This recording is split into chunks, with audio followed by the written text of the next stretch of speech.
àṣírí eléyìí ó wà fún gbogbo ẹ̀yin tí ẹ máa ń jẹ oúnjẹ ojú oorun because mo ti read the comment tó pọ̀ so ṣẹ̀dẹ̀ mọ̀ pé kọ́lọ́run kún fún wa lórí ọ̀fẹ́ àbí one kind of a busy person so ẹni mélòó mo fẹ́ dá lóhùn torí eléyìí ni mo ṣe wá sí ojú ayélujára yìí láti ju àṣírí yìí sílẹ̀ ìyẹn wà fún gbogbo ẹ̀yin tí ẹ máa ń jẹ oúnjẹ ojú oorun yálà ó máa ń jẹ oúnjẹ ojú oorun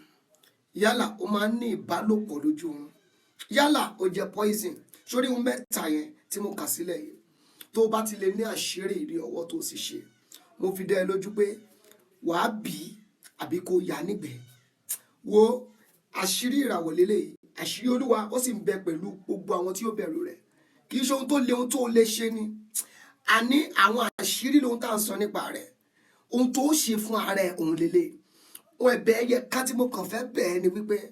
gbìyànjú kó share fídíò yìí gbìyànjú save ẹ̀ jáde send ẹ̀ sáwọn èèyàn ṣé rí àwọn nǹkan kan wà tó jẹ́ pé o ò nílò kó yẹ máa sáré káàkiri your own is to just do it kó dẹ̀ glorify ọlọ́run torí pé ọlọ́run náà ló fún àwa náà ní àṣírí yẹn àṣírí náà rèé kì í ṣe ohun tó pọ̀ ẹ lọ wá àgbọn tó ní omi nínú dáadáa kábíyèsí Elédùmarè àṣírí ìràwọ̀ rèé o àgbọn tó ní omi nínú dáadáa ẹ wá mú àgbọn yẹn ẹ ṣe kíni ẹ dàlú ní ojú kan ṣe ojú mẹ́ta làgbọn ní ẹ dàlú ní ojú kan tẹ́ bá ti dá ní ojú kan yẹn ẹ dà sínú cup tẹ́ bá ti dà sínú cup ẹ wọ̀ lọ wá epo pupa ẹ dà mọ́ tẹ́ bá ti dà mọ́ ẹ mix ẹ papọ̀ ẹ gbé mu kábíyèsí Elédùmarè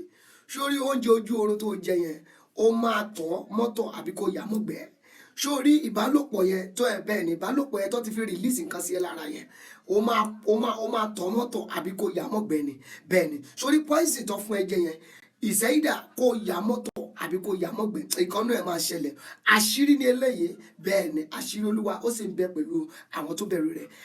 ẹ ṣé gbogbo ẹ̀yin tí ẹ̀ ń bá wá ṣe gbogbo fídíò wa pátápátá lọ́mọrúra àwọn tó ń lò yé sọ pé mo ti